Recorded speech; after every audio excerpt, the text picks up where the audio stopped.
আসসালামু আলাইকুম। পড়ছি আরিফ আজাদের লেখা প্যারাডক্সিক্যাল সাজিদ বইটি। পর্ব 18। কুরআন মতে পৃথিবী কি সমতল না গোলাকার? খুবই সিরিয়াস একটা ব্যাপার নিয়ে আলোচনা হচ্ছে। ঠিক আলোচনা নয়, আদতে হাসাহাসি হচ্ছে। যারা হাসাহাসি করছে তাদের সবাই স্মার্ট। শুধু স্মার্ট নয়, ওদের ওভার স্মার্ট বলা যায়। এরা কথায় কথায় বলে আমরা বিজ্ঞান ছাড়া কিছুই বুঝি না। এরা উঠতে বসতে হাঁটতে চলতে সব কিছুতেই বিজ্ঞানের প্রমাণ খোঁজে। কেউ যখন তাদের বলে বিজ্ঞানের এটা এরকম নয় ওরকম, তখন তারা তেড়ে মেরে এসে বলবে, বাপু তুমি কি বিজ্ঞানী? বিজ্ঞান নিয়ে পড়াশোনা আছে? কয় ক্লাস বিজ্ঞান পড়েছো যে বিজ্ঞান নিয়ে কথা বলতে আসছো? যাও, আগে পড়ো, পরে লেকচার দিও। আবার এই তারাই অনলাইনে কিছু ছাইপাশ পড়া মুক্তমনা তথা নাস্তিকদের লেখা পড়ে সেটাকে এত পরিমাণ বিশ্বাস করে যে নিজের মা বাবাকেও এরা এতটা বিশ্বাস করে না। এসব নাস্তিকের অধিকাংশই এমন, যারা আরবিতে কোরআন পড়তেই জানে না। কিছু ইংরেজি অনুবাদ এবং বাংলা অনুবাদের খিস্তি উড়িয়ে বলে কোরআনের এটা ভুল সেটা ভুল, কোরআনের এইটা অবৈজ্ঞানিক ওইটা অবৈজ্ঞানিক। লেখা পড়ে মনে হবে এরা এক একজন বড় বড় মুফতি ছিল এক সময়। কোরআনের ব্যাখ্যা করতে গিয়ে তাদের এসব ভুলভ্রান্তি দেখে তারা আজকে নাস্তিক হয়ে গেছে। এরা আরবিতে কোরআন পড়া তো দূরে থাক, অধিকাংশই 29টি আরবি হরফ পর্যন্ত ঠিকঠাক বলতেও পারবে না। হাসাহাসি করছে বিপুল, সৌরভ আর নিপুদা। বিপুলকে আগে জুমার নামাজ পড়তে দেখতাম, এখন সে নাকি ধর্মকর্ম করছে না, বিপ্লব নিয়ে আছে, কমিউনিজম বিপ্লব। বিশ্ববিদ্যালয়ে এলে ছেলেদের মধ্যে এমনিতেই রক্ত গরম টাইপ একটা ভাব থাকে। এই ভাবের সাথে যখন দু চারখানা মার্কস আর লেলিনের কিতাব যুক্ত হয়, তখন তো কথাই নেই। স্বপ্নের মধ্যেও তখন হেলাল হাফিজের প্রজ্ঞপ্তি। এখন যৌবন যার, মিছিলে যাওয়ার শ্রেষ্ঠ সময় তার, জপতে থাকে। বিপুলেরও একই অবস্থা। বিশ্ববিদ্যালয়ে এসে কি না কি পড়েছে, তাতেই এখন ঈশ্বরকে আলিক কল্পনা মনে করা শুরু করেছে। অবশ্য এর পেছনে মোক্ষম ভূমিকা পালন করেছে নিপুদা। তিনি কট্টর বাম। আমাকেও কয়েকবার আরজালি মাতব্বরের বই পড়তে দিয়েছিল। আমি পড়ে হাসিমুখে ফেরত দিয়েছিলাম। আমার কাছ থেকে বই ফেরত নেওয়ার সময় জিজ্ঞাসা করেছিলেন, কি বুঝলে ভাইয়া? আমি ফিক করে হেসে বললাম, বুঝলাম যে লোকটার মেন্টাল ট্রিটমেন্ট করা দরকার ছিল, কিন্তু দুঃখের বিষয় তিনি বিনা চিকিৎসায় গত হয়েছেন। আমার মুখ থেকে এরকম কথা শুনে নিপুণদা খুব চমকে গেলেন। এখন বুঝতে পারছি তিনিই বিপুল আর সৌরভের ব্রেইন ওয়াশ করেছেন। এরা এখন যা পড়ে হাসাহাসি করছে তা একজন ব্লগারের লেখা। ব্লগারটা হিন্দু পরিবারের হলেও উনি নিজের ধর্ম ত্যাগ করে একসময় নাস্তিকতা চর্চা শুরু করেন। পেশায় একজন ইঞ্জিনিয়ার। এই ব্লগার লিখেছেন, মুহাম্মদের আল্লাহ কি জানতো না যে পৃথিবী গোলাকার, সমতল নয়? তাহলে মুহাম্মদের আল্লাহ পৃথিবীকে সমতল বলল কেন? আসলে কোরআন কোনো ঈশ্বরের বাণীটাই না, এটা সেরফ মুহাম্মদের নিজের বানানো। 1400 বছর আগে মানুষ বিশ্বাস করত যে পৃথিবী হলো সমতল। মুহাম্মদ তখন যা বিশ্বাস করত তাই লিখে দিছে আর বলে দিছে এইটা আসছে আল্লাহর কাছ থেকে। হা হা হা। বোকা মুমিনগুলা এইটারে আল্লাহর বাণী মনে কইরা বাকুম বাকুম করতাছে। প্রমাণ হিসেবে উল্লেখ করলো এই আয়াতগুলো। তিনি মানে আল্লাহ তোমাদের জন্য ভূমিকে করেছেন বিছানা স্বরূপ। সূরা নূহ 19 নম্বর আয়াত। And Allah has made the earth for you as a carpet spread out. তিনি তোমাদের জন্য জমিনকে করেছেন বিছানা স্বরূপ, আর তাতে তোমাদের জন্য করেছেন চলার পথ। সূরা তহা 53 নম্বর আয়াত। Has enabled you to go about therein by roads and channels. অতঃপর তিনি তার জমিনকে করেছেন বিস্তীর্ণ। সূরা আন-নাজিয়াত 30 নম্বর আয়াত। আমি আর সাজিদ পাশাপাশি বসে আছি, আমার গা জ্বলে যাচ্ছে এদের ঠাট্টা বিদ্রুপ দেখে। সাজিদ একদম শান্তভাবে বসে বসে এসব শুনছে। কি করে পারছে সে কে জানে। নিপুণদা বলল, কি সাজিদ মিয়া, তোমার কি কিছু বলার আছে এই ব্যাপারে? সাজিদ হাসলো, সচরাচর সে যেমন হাসে। এরপর বলল, দাদা তোমরা বলে যাও, আমি না হয় আজ শুনেই যাই। না না, তোমাকেও বলতে হবে। বলতে হবে তুমি কি বিশ্বাস করো, পৃথিবীটা কার্পেটের মতো সমতল, নাকি বিশ্বাস করো পৃথিবীটা গোলাকার? নিপুণদা বলল। সাজিদ বলল, আমি বিশ্বাস করি পৃথিবীটা গোলাকার। হা হা হা। তাহলে তো কোরআনের সাথে বিপরীত হয়ে গেল। কোরআন বলেছে পৃথিবীকে কার্পেটের মতো সমতল করে বিছানা হয়েছে। Do you believe it? Sajid কিছু বলল না, একটু ঝেড়ে কেশে নিল। এরপর বলল, দাদা অনেকক্ষণ ধরেই খেয়াল করছি তোমরা বলছো সমতল সমতল। আচ্ছা, কোরআনে ঠিক কোন জায়গায় বলা হয়েছে পৃথিবীটা সমতল? নিপুণদা বলল, আরে কোরআন বলেছে পৃথিবীটাকে বিছানার মতো করে বিছানো হয়েছে। এর মানে কি এই নয় যে পৃথিবীটাকে সমতল বলা হয়েছে? সাজিদ বলল, দাদা প্রথমেই বলে রাখি, অনুবাদ দিয়ে কোরআনকে জাস্টিফাই করাটা ভুল। দেখো, সমতল শব্দের আরবি প্রতিশব্দ হলো সাবি, আল মুস্তাবি। এসব কোরআন যদি সত্যিই পৃথিবীটাকে সমতল বলতো তাহলে কোরআন নিশ্চয়ই এই শব্দগুলো ব্যবহার করত। কিন্তু কোরআন এখানে এসব শব্দ ব্যবহার করেনি। কোরআন এখানে ব্যবহার করেছে ফারাস, বাতাস, দাহাহা এই জাতীয় শব্দ, যার কোনোটার অর্থই সমতল নয়। এগুলোর অর্থ কার্পেট বা বিছানার মতো করে বিছানো, স্পেয়ার্ড আউট। এগুলো দিয়ে কোনোভাবেই বোঝানো যায় না যে পৃথিবী সমতল। নিপুণদা অনেকটাই বিদ্রূপ করে বলল, তাহলে কি বোঝায় এগুলো দিয়ে স্যার সাজিদ? সাজিদ বলল, লেট মি ফিনিশ।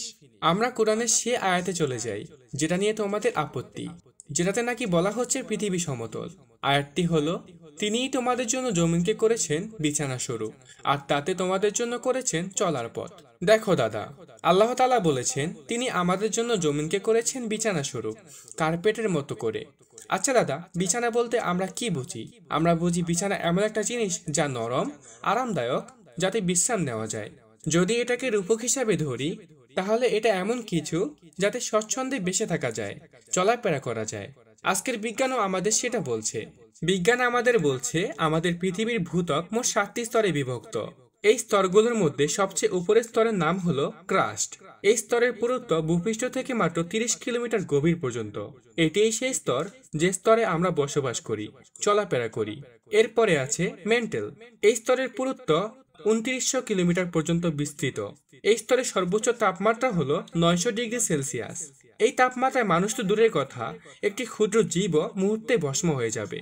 চিন্তা করো তো, পৃথিবীর যে স্তরে আমরা বাস করছি, হাঁটছি, চলছি, ঘুরছি ফিরছি, তার থেকে মাত্র 30 কিলোমিটার গভীরে এই ভয়াল স্তর অবস্থিত। এটা তো মাত্র দ্বিতীয় স্তরের কথা। এর পরের স্তরের নাম হলো আউটার কোর। এর পুরুত্ব হলো 2890 কিলোমিটার এবং এই স্তরের তাপমাত্রা হলো 3700 ডিগ্রি সেলসিয়াস। চিন্তা করো, পৃথিবীর অভ্যন্তরীণ এইসব স্তরে ঠিক কি ঘটে। এর পরের স্তরের নাম হলো ইন্নার কোর। এটা তো আরো ভয়াবহ। এভাবে যত নিচে নামা হয়, স্তরগুলো ততই ভয়ানক। আমরা যে আগ্নেয়গিরি লাভা দেখি, এটা এসব স্তরের ছোট্ট একটা বিস্ফোরণ মাত্র। কিন্তু আমরা যে স্তরে থাকি, সেই ক্রাশ স্তরের তাপমাত্রা অন্য 6 স্তরের তাপমাত্রার তুলনায় মাত্র 1%, যা আমাদের বসবাসের উপযোগী। এখন এই দিকটার দিকে ইঙ্গিত করে আল্লাহ তাআলা যদি বলেন, আমি তোমাদের জন্য ভূমিকে করেছি বিছানা স্বরূপ, তাতে কি বোঝায় যে আল্লাহ তাআলা এটা দ্বারা পৃথিবীর শেপ বুঝিয়েছেন? এটা দিয়ে যে আল্লাহ তাআলা ভূত্বকের ওই স্তরের কথাই মিন করেছেন যা আমাদের বসবাসের উপযোগী, তা আয়াতের পরের অংশ থেকেই বোঝা যায়। আয়াতের পরের অংশেই আছে, আর তাতে তোমাদের জন্য করেছেন চলার পথ। এটা তো একদম পরিষ্কার যে এটা পৃথিবীর আকার নয়, ভূমির ব্যাপারে বলা হয়েছে, এবং ভূমির সেই অংশের ব্যাপারে যে অংশে আমরা মানুষেরা বসবাস করছি, যেটা আমাদের বসবাসের জন্য উপযোগী। তাহলে এটা দিয়ে পৃথিবীকে সমতল বানিয়ে দেওয়া যায় কি করে? স্রেফ মন গড়া ব্যাখ্যা। নিপুণদা চুপ করে আছে। বিপুল বলে উঠল, আচ্ছা সাজিদ ভাই, আপনার কথা মানলাম যে এখানে পৃথিবীর আকার নয়, ভূমির স্তরের কথা বলা হয়েছে, আর সেটাকে বিছানার সাথে উপমা দেওয়া হয়েছে। কিন্তু আপনি কি কোরআনের এমন একটি আয়াত দেখাতে পারবেন যেখানে বলা হচ্ছে পৃথিবী গোল, সমতল নয়? বিপুলের কথা শুনে সাজিদ হেসে উঠল, বলল, বিপুল, তার আগে তুমি বলো তো, কোরআন কি মানুষকে পৃথিবীর শেপ কিরকম, পদার্থবিদ্যায় কি কি ঘটে, রসায়নে কোন যৌগের সাথে কোন যৌগের বিক্রিয়া ঘটে, এসব শেখানোর জন্য নাজিল হয়েছে? না। বিপুল বলল, তাহলে তুমি কি করে এক্সপেক্ট করো কোরআন পৃথিবীর আকার, আয়তন এগুলো নিয়ে কথা বলবে? এবার বিপুলও চুপ, কিন্তু সাজিদ আর চুপ হলো না। সে বলে যেতে লাগলো, ঠিক আছে বিপুল, তুমি যখন আশা করেছ, তখন আমি প্রমাণ করে দেখাতে পারি যে কোরআন পৃথিবীর আকার নিয়ে বলেছে এবং সেটা গোলাকার। এবার আমি, নিপুণদা, বিপুল আর সৌরভ চোখ বড় বড় করে সাজিদের দিকে তাকালাম। বলে কি বেটা, কোরআন পৃথিবীকে গোলাকার যদি বলেই থাকে, তাহলে এতক্ষণ এত কাহিনী বলার কি দরকার ছিল? নিপুণদা হো হো করে হেসে উঠল, বলল, এবার কি নতুন তত্ত্ব শেখানো হবে নাকি? হা হা হা। নিপুণদার সাথে সাথে বিপুল আর সৌরভও হেসে উঠল। তাদের সাথে সাজিদও হাসছে। আমার তখন সাজিদের উপর খুব রাগ হচ্ছে। সাজিদ বলল, নিপুণদা, একটু মনোযোগ দিয়ে শুনবে প্লিজ। কোরআন সরাসরি পৃথিবীকে গোলাকার বলেনি, বলার দরকারও ছিল না, কারণ কোরআন জিওগ্রাফির কোনো বই নয় যে এখানে পৃথিবীর আকার আকৃতি নিয়ে বলাই লাগবে। তবে কোরআন কিছু ইঙ্গিত দিয়েছে, জ্ঞানীদের উচিত তা বুঝে নেওয়া। নিপুণদা বলল, তাই বুঝি? তা বুঝিয়ে দেন দেখি মুহাজ্ঞানী সাজিদ ভাইয়া। হা হা হা হা। সাজিদ বলল, প্রথমত সূরা জুমায়ের 5 নম্বর আয়াত বলা হচ্ছে, তিনি রাত দ্বারা দিনকে আচ্ছাদিত করেন এবং রাতকে আচ্ছাদিত করেন দিন দ্বারা। এ আয়াতে রাত দিন দ্বারা এবং দিন রাত দ্বারা আচ্ছাদিত হওয়া বোঝাতে যে আরবি শব্দ ব্যবহার হয়েছে তা হলো ইউকাউইরু। এই শব্দটির একদম সঠিক অর্থ হলো পেঁচানো, জড়ানো। ক্লাসিক্যাল আরবি ডিকশনারিতে এর অর্থের ব্যাখ্যা করা হয়েছে, এটি ঠিক এমন কোনো পাগড়ির মধ্যে একটি কাপড় অন্য একটি কাপড়ের মধ্যে যেভাবে পেঁচিয়ে ঢোকানো হয়, একটি অন্যটির মধ্যে পেঁচিয়ে ঢুকে যাচ্ছে। জীবনে কখনো পাগড়ি দেখলে বা পাগড়ি বেঁধে থাকলে ব্যাপারটা ভালো বোঝার কথা। আল্লাহ তাআলা বলেছেন, তিনি রাত দ্বারা দিনকে এবং দিন দ্বারা রাতকে ঠিক সেভাবেই আচ্ছাদিত করেন। এখানে রাতকে দিন দ্বারা এবং দিনকে রাত দ্বারা এভাবে আচ্ছাদিত করা তখনই সম্ভব যখন পৃথিবীর আকার গোল হবে। আমরা দেখি কিভাবে দিন রাত্রি হয়। প্রথমে ভোর, এরপর আস্তে আস্তে দুপুর, এরপর বিকেল, এরপর গোধূলি, এরপর সন্ধ্যা, এরপর একসময় দিন রাতের অন্ধকার মিলিয়ে যায়। যেভাবে আস্তে আস্তে পাগড়ির একটা অংশ অন্য অংশের মধ্যে ঢুকে পড়ে। যদি পৃথিবী সমতল হতো, একটা লম্বা কাঠ বা তার মতো হতো, তাহলে কি এভাবে দিনরাত্রি হতো? না, তখন এই দিন হতো, আবার চোখের পলকে এই রাত নেমে পড়তো। তাহলে সূরা জুমারের এই আয়াত থেকে আমরা বুঝতে পারি যে আল্লাহ তাআলা রাতকে দিনে এবং দিনকে রাতে আচ্ছাদিত করার যে প্রক্রিয়া বলেছেন, সেটা তখনই সম্ভব যখন পৃথিবী গোলাকার হবে। তাহলে কোরআন ইনডাইরেক্টলি ইঙ্গিত করেছে যে পৃথিবী গোলাকার। দ্বিতীয়ত, সূরা আর রহমানের 17 নম্বর আয়াতে আল্লাহ তাআলা বলেছেন, তিনিই দুই অস্তাচল আর দুই উদয়াচলের মালিক। এখানে অস্তাচল আর উদয়াচল বলতে সূর্যের উদয় ও অস্তের কথা বলা হচ্ছে। আমরা জানি পৃথিবীতে একদিনে দুবার সূর্যোদয় আর দুবার সূর্যাস্ত ঘটে। আমরা বাংলাদেশে যখন সূর্যকে পূর্ব দিকে উদিত হতে দেখি, তখন আমেরিকানরা দেখে সেখানে সূর্যটা পশ্চিম দিকে ডুবে যাচ্ছে। তাহলে আমাদের এখানে যখন সকাল, তাদের কাছে তা সন্ধ্যা। আবার আমরা যখন সূর্যকে পশ্চিমে ডুবে যেতে দেখি, তারা তখন সূর্যকে পূর্ব দিক থেকে উদিত হতে দেখে। তার মানে পৃথিবীতে মোট দুবার সকাল, দুবার সন্ধ্যা পরিলক্ষিত হয়। এখন দুবার সূর্যাস্ত এবং দুবার সূর্যোদয় তখনই সম্ভব হবে যখন পৃথিবীর আকার গোল হবে। পৃথিবীর আকার যদি সমতল বা চ্যাপ্টা কাঠ তার মতো হতো, তাহলে পৃথিবীতে একবারই সূর্যোদয় ও সূর্যাস্ত হতো। লম্বা কাঠ সদৃশ পৃথিবীর এক পাশে সূর্য উঠে অন্য পাশে ডুবে যেত। কিন্তু সেরকম হয় না, কারণ পৃথিবী গোলাকার। এজন্য পৃথিবীতে আমরা দুবার সূর্যাস্ত ও দুবার সূর্যোদয় দেখতে পাই। আল্লাহ তাআলাও কোরআনে এই কথা বলেছেন। তিনি বলেছেন, তিনিই মালিক দুই অস্তাচল ও দুই উদয়াচলের। তাহলে তিনি নিশ্চয়ই জানেন পৃথিবী গোলাকার, তাই তিনি দুই সূর্যাস্ত আর দুই সূর্যোদয়ের কথা বলেছেন। তিনি যদি পৃথিবীকে ফ্ল্যাট তথা সমতলই বলবেন, তাহলে অবশ্যই তিনি এক অস্তাচল ও এক উদয়াচলের কথাই বলতেন। কিন্তু তিনি তা বলেননি। তার মানে কোরআন ইঙ্গিত করেছে যে পৃথিবী গোলাকার। এতটুকু বলে সাজিদ থামলো। বিপুল চুপ করে আছে। নিপুদাও, তাদের হয়তো আর কিছু বলার নেই এই মুহূর্তে। সৌরভ বলল, সবই বুঝলাম, কিন্তু পৃথিবীর ভূমিকে বিছানা বলার কি দরকার এত জটিল করে? সাজিদ হাসলো, বলল, সৌরভ, আমি যখন সেকেন্ড ইয়ারে পড়ি, তখন নিপুণদা আমাকে একটি লাভ লেটার দিয়েছিলেন বিপাশা দিকে দেওয়ার জন্য। কি নিপুণদা, দাওনি? নিপুণদা লজ্জা লজ্জা ভাব নিয়ে বলল, হ্যাঁ, কিন্তু এখানে বলছো কেন এসব? জানো নিপুণদা, আমি সেই চিঠিটা বিপাশা দিকে দেওয়ার আগে একবার খুলে পড়ে নিয়েছিলাম। হা হা হা, কি রোমান্টিক প্রেমপত্র ছিল সেটা। হা হা। নিপুণদা হাসছে, লজ্জাও পাচ্ছে। আমরাও হাসছি। সাজিদ বলল, জানো সৌরভ, সেই চিঠি শুরুতেই বিপাশাদির রূপের বর্ণনা দিতে গিয়ে নিপুণদা লিখেছেন, তোমার ওই চাঁদ মুখখানা না দেখলে আমার দিনটাই পাঞ্ছে লাগে। আমরা সবাই হো হো করে হাসছি। সাজিদ আবার বলল, আচ্ছা সৌরভ, নিপুণদা যে বিপাশাদির মুখকে চাঁদ মুখ বলেছে, এখানে নিপুণদা কি বুঝিয়েছে যে বিপাশাদির মুখ দেখতে চাঁদের আকৃতির মতো, আই মিন গোলাকার? সৌরভ বলল, না, উনি বিপাশাদির রূপ বুঝিয়েছেন এটা দিয়ে। এক্স্যাক্টলি। নিপুণদা সেদিন চাঁদ মুখ দিয়ে আসলে বিপাশাদির রূপ বুঝিয়েছেন, বিপাশাদির মুখের আকৃতি না। এটাকে বলে উপমা। ঠিক সেরকম আল্লাহ তাআলা পৃথিবীর ভূমিকে বিছানার উপমা দিয়ে বুঝিয়েছেন। তিনি আমাদের জন্য কত উপযোগী করেই না এটা তৈরি করেছেন। এটা দিয়ে তিনি পৃথিবীর আকৃতি বা তোমার আমার বেডরুমের বিছানা বোঝাননি, বুঝেছ? সৌরভ একদম চুপ মেরে গেল। বুঝেছে। বিপুলও চুপচাপ। সাজিদ নিপুণদার কাছে গিয়ে বলল, সরি ভাই, ওই চিঠিটা তোমার পারমিশন ছাড়াই পড়েছিলাম বলে। কি করব বলো?